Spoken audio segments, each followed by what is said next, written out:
بسم اللہ الرحمن الرحیم۔ السلام علیکم ورحمۃ اللہ وبرکاتہ۔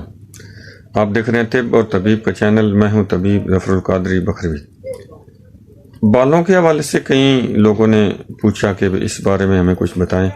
بال عموماً گر جاتے ہیں یا اس میں خشکی ہو جاتی ہے، چمک ختم ہو جاتی ہے، تو اس حوالے سے آج ہر کوئی پریشان ہے، کیونکہ شیمپو کا استعمال تقریباً ہر کوئی کرتا ہے۔ اس میں جو کہ کیمیکلز ہوتے ہیں اور اس سے مسائل پیدا ہوتے ہیں، تو آج آپ کے سامنے ایک اچھا نسخہ جو کیمیکل کے بغیر ہے وہ لے کر حاضر خدمت ہو۔ جو حضرات نئے ہیں ان سے گزارش ہے کہ ہمارے اس چینل کو سبسکرائب کریں اور ویڈیو کو لائک کریں، شیئر بھی کریں۔ تو اس کے لیے نسخہ یہ ہے کہ آپ نے 3 چیزیں لینی ہیں۔ ایک آملہ جو ہے 500 گرام لینا ہے، اور سیکاکائی جو ہے وہ 250 گرام لینی ہے۔ میتھی کے بیج جو ہیں وہ آپ نے 125 گرام لینے ہیں۔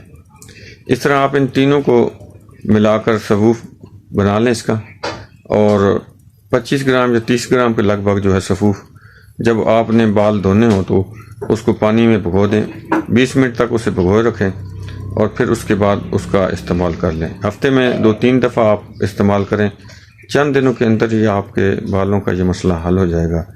اور اس کا کوئی سائیڈ ایفیکٹس اس لیے نہیں ہے کہ اس میں کوئی کیمیکلز وغیرہ نہیں ہے، تو شیمپو کے مقابلے میں 1000 درجے بہتر ہے۔ اس کا استعمال کریں، دعاؤں سے نوازیں، اور کوئی معاملہ ہو تو کمنٹس میں وہ آپ ضرور آگاہ کریں۔ اللہ تعالی ہم سب کا حامی و ناصر۔